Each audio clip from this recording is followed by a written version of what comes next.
गोजोन फुंबिलि दिनै 21 फेब्रुवारि 2023 आं सिबिरानि ब्रह्म नोंथांमोनखौ SB Bodo News चेनेलाव बयखौबो फरायबाय। नोंथाङा जुदि चेनेलाव गोदानबा सानफ्रोमबो सानसेयारि खौरांखौ मोननो थाखाय SB Bodo News चेनेलखौ साबस्क्राइब खालामनानै लानो हागोन। लोगोसे खौरांखौ मोजां मोनोबा लाइक कमेन्ट खालामनायजों लोगोसे शेयार खालामनानै होनो हागोन।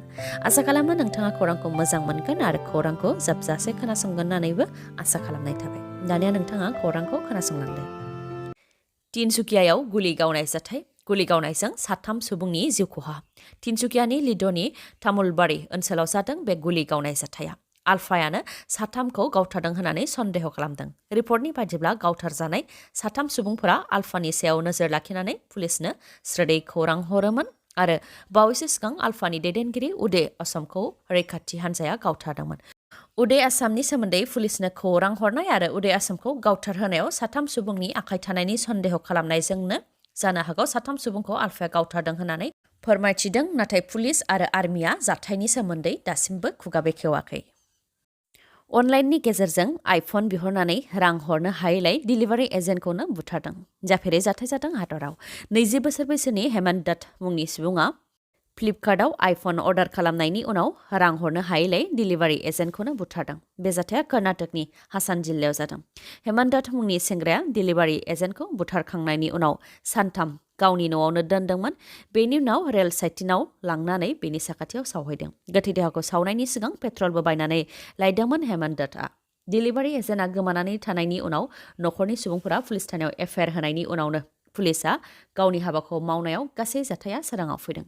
डिलिभारि एजेन्टखौ बुथारखांनायनि उनाव मटर साइकेलजों गोथै देहाखौ लानानै थांनाय आरो पेट्रल बायनाय गासैबो नुथायखौ CCTVआव नुनायनि उनावनो पुलिसआ हेमन्त दत्तखौ डिलिभारि एजेन्टखौ बुथारनायनि दायाव हमदों। देरहागोन जिंगासिनो नाङा, दाहार लानानैबाबो हेलिकप्टार गाखोनानै दिन्थिगोन। बे खोथाखौ बुंथिदों हाग्रामा महिलारि बिथाङा। मख'नो गोनांदि उदालगुरियाव BPF दोलोनि सावराय मेल जादोंमोन, जेराव बाहागो लादों BPF दोलोनि दैदेनगिरि आरो BTCनि बारग' गाहाय हाग्रामा महिलारि बिथाङा, जायनाखि 2024 मायथाइयाव MP बिसायख'थि जागोन। बेनि सायाव हाग्रामा महिलारि बिथाङा बुंथिदों दि बिसायख'थियाव देरहागोन जिंगासिनो नाङा, दाहार लानानैबाबो हेलिकप्टार गाखोनानै दिन्थिगोन। हेलिकप्टार सालायग्राफोरजों गोबां सिनायलायनाय दंखायो होननानै फोरमायथिदों आरो सोरखाराव गैयाब्लाबो MP बिसायख'थियाव हेलिकप्टार गाखोनानै दिन्थिगोन। प्रमद बर'आ रां गैयाखौ दासान होननानै बुंथियो हाग्रामा महिलारिया। बेनि अनगायैबो हाग्रामा महिलारिया फोरमायथिबावदों दि बिथाङा सोनाब बंग'नि सिलिगुरियावसो दंमोन, बेयाव थाया, अदेबानि गावनि जायगायाव थाया, मानोना पुलिसआ हमो। बेंगलाव खारनानै थायोब्लानो रैखा मोननो हायोबा बेनिखायनो बेंगलावनो दंहैयोमोन होननानै फोरमायथिदों हाग्रामा महिलारिया। लोगोसे बिथाङा फोरमायथिबावदों दि BPF दोलोआ दा मित्रजोट आरो महाजोटजोंबो एलायन्सआव गैया, बेनिखायनो MP बिसायख'थिखौ BPF दोलोआ हारसिङैनो गेलेगोन आरो क'क्राझार आरो मंगलदै MP बियाबाव BPF दोलोआ हारसिङैनो बिसायख'थिखौ गेलेगोन होननानै फोरमायथिदों।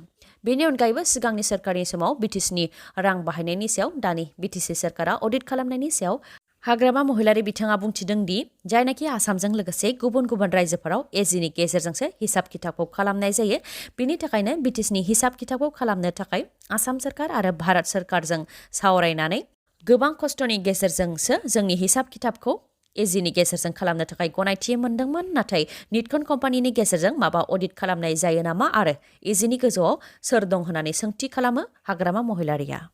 बेफोरनि अनगायैबो जौगालु बिथांखिफोरनि सायाव हाग्रामा महिलारि बिथाङा फोरमायथिदों दि 15 बोसोराव BPF दोलोआ गोबां खामानि मावदों, नाथाय BPF आरो UPPL दोलोनि खामानि मावनायनि आदबा गुबुन गुबुन आरो UPPL दोलोआ बेबायदि आदबजों खामानि मावोबा 2025 मायथाइयाव देरहानाय नङा। 100% BPF दोलोआनो देरहागोन होननानै फोरमायथिदों हाग्रामा महिलारिया। लोगोसे BTC गोरोबथानि दफाफोरा फ्राय गासैबो मावफुंजाजोब्बाय। एयारपर्ट लाबोनायनि खोथा दंमोन, बे लेखायै रुपसे एयारपर्टखौ लाबोनो हाबाय। बेनि अनगायैबो इन्ड' भुटान नेशनेल हाइवेआ गोरोबथायाव गैयाब्लाबो सावरायनानै भारत सोरखारा राजि जादों। बेनि थाखाय सार्भे खालामनायाबो जोब्बाय, खालि फाइनालल' जायाखै आरो क'क्राझारनिफ्राय गेलेंफु रेल लामा बानायनायाबो अटल बिहारी बाजपेयी बिथाङा भारतनि गाहाय मन्थ्रि थानाय समावनो सावरायनाय जादोंमन आरो बे लेखायै खामानिया जादों। थांनाय 15 बोसोराव medical college, engineering college, CIT बेफोरनि अनगायैबो लामानिफ्राय लानानै बुंनानै फोजोबनो हायै खामानिफोरखौ मावनाय जादों होननानै फोरमायथिदों हाग्रामा महिलारिया। गुवाहाटियाव गिथावना मानसि बुथारनाय जाथाय, बिहामजोआनो फिसाय आरो बिखुनजोखौ बुथारदों। बिहामजोनि मुङा बन्दना कलिता, बिथांनि फिसायनि मुङा अमरज्योति दे आरो बिखुनजोनि मुङा सानकारू दे।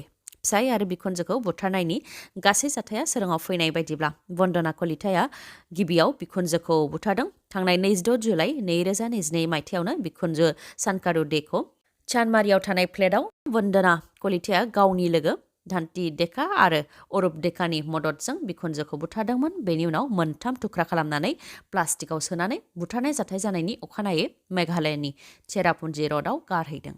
बेनि उनाव बिखुनजोखौ बुथारखांनायनि उनाव थांनाय 17 आगस्ट 2022 मायथाइयाव फिसाय अमरज्योति देखौबो बुथारदों। बिथांखौबो बन्दना कलिताया गावनि सानै लोगोफोरनि मददजोंनो बुथारदों। बेनि उनाव फिसायनि देहाखौ मोनबा थुख्रा खालामनानै मेघालयनि दाउकियाव गारहैदों। रिपर्टनि बायदिब्ला बिखुनजो आरो फिसायखौ बुथारखांनायनि उनाव बन्दना कलिताया नुनमाटि पुलिस थानायावबो एफआइआर होदोंमोन। जाथायनि सायाव पुलिसा गोलाव सम संदाननायनि उनाव सोंनाय फिननाय लानानै गिबियाव बन्दना कलितानि सानै लोगोखौ हमनो हादों। बेनि उनाव बिसोर सानैनाव सोंनाय फिननाय लानायनि उनाव बिखुनजो आरो फिसायखौ बुथारनायनि दायाव बन्दना कलिताखौबो पुलिसा हमदों। मा जाहोननि थाखाय बन्दना कलिताया फिसाय आरो बिखुनजोखौ जोबोद इनायै बुथारनाय बे जाथाया दासिमबो सोराङाव फैयाखै। संदाननायनि गेजेरजों मिथिनाय बायदिब्ला बन्दना कलिता आरो अमरज्योति देआ थांनाय 12 बोसोर सिगांनो जुलि जादोंमोन। नाथाय मोन्नैबो नखरनिया बिथांमोननि जुलिखौ लानानै गोजोननाय गैयामोन। उनाव बन्दना कलितानि बिखुनजोआ बिहामजोखौ बजबनानैबो लाबायमोन। बेराफारसेथिं अमरज्योति देनि लाइफस्टाइला एसे आलदामोन। गोबां हिन्जाव लोगोफोर दंमोन आरो फेग्रा मुवा जानायनि हुदाबो दंमोन। बेफोरनि थाखायनो बुथारदों ना धोन सम्पतिनि थाखाय बुथारदों बेनि सायाव दासिमबो रोखायै जेबो बुंनो हाथ'वा। पुलिसा जाथायनि सायाव नायबिजिरनायनि हाबाखौ मावगासिनो दङ। दानिया भुटानसिम नोंथांमोनहा गोरलैयैनो थांलाय फैलाय जानो हासिगोन। क'क्राझारनिफ्राय भुटाननि गेलेमफुसिम थांनाय रेल लामाखौ थाबैनो मावफुंनाय जासिगोन होननानै फोरमायथिदों डिभिजनेल रेलवे मेनेजार दिलीप कुमार सिंह बिथाङा फोरमायथिदों दि क'क्राझारनिफ्राय भुटानसिम रेल लामा बानायनो थाखाय थांनाय दान मोनथामनिफ्रायनो सार्भे अदेबानि नायगिदिंनायनि खामानिखौ मावदों। फोरमायथिनाय बायदिब्ला क'क्राझारनिफ्राय गेलेमफुसिम गासै 66 किल'मिटारनि जागोन जानथाया। बेनि मादाव 2 किल'मिटारा भुटान फारसे थागोन। बेनिनो फ्राय 59 किल'मिटार जानथायसिम नायगिदिंनाया जाखाबाय होननानै फोरमायथिदों। लोगोसे फोरमायथिबावदों दि क'क्राझारनिफ्राय भुटानसिम गासै 6 रेलवे स्टेशन थागोन आरो बेनि मादाव मोनसेया भुटानाव थागोन। बर्डआ सेंसन होयोब्लानो खामानिया जागायजेनसिगोन आरो फैगौ फाइनान्सियेल इयारावनो बाजेट एनाउन्स खालामगोनखौ आसा खालामो होननानै फोरमायथिदों आलिपुरदुवार डिभिजनेल रेलवे मेनेजार दिलीप कुमार सिंह बिथाङा। बिजेपि दोलोआ बिटिसिनि राजखान्थि मोन्थाय, गोहो, सुबुं मोन्थाय गासैखौबो फोजोबस्रांबाय होननानै बुंथिदों एसजिपिनि जइन्ट सेक्रेटारि कास्टम बसुमतारिया। बिथाङा क'क्राझारनिफ्राय बिजेपि दोलोनि हेंथायै गोख्रों बिबुंथि होदों। बिथाङा बुंथिदों दि जायफोर दोलोआ बिजेपिजों थादों बिथांमोननि दोलोफोरा जोबस्रांलांदों। त्रिपुरायावबो आइपिएफटि दोलोआ जोबस्रांलांदों। आसामावबो एजेपि आरो ओनसोलारि दोलोफ्रा जोबस्रांलांबाय होननानै बुंथियो। लोगोसे बुंथिबावदि बिजेपि दोलोआ बिटिआरआव बर'नि राजखान्थिखौ फोजोबस्रांबाय। जेबो गोहो गैला। राजखान्थि मोन्थाय गोहोखौ फोजोबस्रांबाय। बिटिसिआव बर'फोरखौ गोजोनै सासन खालामनो होआखै। बिजेपिनि हेंथा गासैबो ज' जानांगौ होननानै बुंथियो कास्टम बसुमतारिया। लोगोसे बिथाङा फोरमायथिबावदों दि डक्टर हेमन्त बिश्व शर्माया रायजोआव हिटलारनि सोरखार सालायदों। बिसायख'थिनि सिगां बर'फोरा थागिबि बे हानिनो फिसा होननानै बुंथिदोंमोन आरो बर'फोरखौ माब्लाबाबो होस्रांनाय जानाय नङा होननानै बुंथिदोंमोन। नाथाय गोहोआव फैखांनायनि उनाव डक्टर हेमन्त बिश्व शर्माया होस्रांदों। गुवाहाटियाव गुवाहाटिखौ फुवारनायनि मुङाव बे हानिनो फिसा बर', राभा, टिवाफोरखौ होस्रांदों। चिरां जिल्लायावबो बुलडजारजों बर'फोरखौ होस्रांदों होननानै फोरमायथियो। गुवाहाटिखौ फुवारनायनि मुङाव होस्रांनायाव सोरखारा माखासे प्लानिंनि गेजेरजों खामानिखौ मावनांगौमोन। होस्रांजानायफ्रा दिनै माइरं गैया, न' गैया, फरायसालिनिफ्राय फरायसाफ्रा जानगाराव थानो गोनां जादों होननानै फोरमायथियो बिथाङा। बेनि अनगायैबो डक्टर हेमन्त बिश्व शर्माया उन्दै बैसोआव जुलि खालामनायनि दायाव रोजा रोजा सुबुंफोरखौ हमदों, जायजों गोबांनि नखरा जोबस्रांदों आरो बेबायदिनो हिटलारनि सासन खालामदों, जायखौ रायजो राजाफ्राबो मोजां मोनाखै आरो रायजो राजाफ्रा बे रागाखौनो बिसायख'थिनि समाव डक्टर हेमन्त बिश्व शर्मानो होगोन होननानै फोरमायथियो कास्टम बसुमतारिया। बेनि अनगायैबो डक्टर हेमन्त बिश्व शर्मानो रायजो राजाफ्रा भट होआखैमोन। सर्बानन्द सन'वालखौसो मोजां मोननानै रायजो राजाफ्रा बिथांनो भट होनानै बिथांखौ चिफ मिनिस्टार बानायदोंमोन। नाथाय डक्टर हेमन्त बिश्व शर्माया गावनि राजखान्थि बाहायनानै सासे ट्राइबेल सीएमखौ बोखारनानै गाव सीएम जादों। बेखौ गासैबो रायजो राजाफ्रानो मिथिगौ होननानै बुंथियो कास्टम बसुमतारिया। मानास अट' श'रुमा नोंथांमोननि थाखाय गोदान अफार लानानै फैदों। अफारफोरा जाहैबाय 5 लिटार प्रेसार कुकार, बेसेन नाङालासे गंनै हेलमेट मोननो हागोन लोगोसे खम रां होग्रोनानैनो मटर साइकेल एबा स्कुटिखौ मोननो हागोन आरो एकाउन्ट गैयाब्लाबो फाइनान्सआव खालामनानै हरगोन।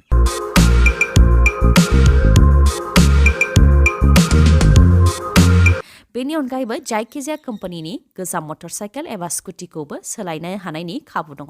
अब्ला नोंथाङा माखौथो नेबाय थाखो? गाव गावनि मोजां मोननाय मटर साइकेल एबा स्कुटिखौ नोंथाङा थाबैनो मानास अट' श'रुमनिफ्राय बायनानै लायदो। थावनिया मानिकपुर पुलिस थानानि साखाथियाव आरो इन्डियान अइल पेट्रल पाम्पनि उल्था दिगाव। मानास अट' श'रुमजों फोसावजानाय बेफोर अफारा 7 मार्चसिमल' थागोन। नोंथाङा माबाफोर मिथिबावनो लुबैयोबा 9101272776 नङाबा 7002601255 बे नाम्बाराव कल हरनानै खौरां लाहरनो हागोन। दिनैनि खौराङा एसेनोसै। गाबोन आरो गोदान खौरांजों लोगो मोनफिनबावगोन। नोंथाङा दासिमबो आंनि चेनेलखौ साबस्क्राइब खालामाखैबा अन्नानै साबस्क्राइब खालामदो लोगोसे लाइक, कमेन्ट आरो शेयार खालामनो दाबाव। गोजोन्थों।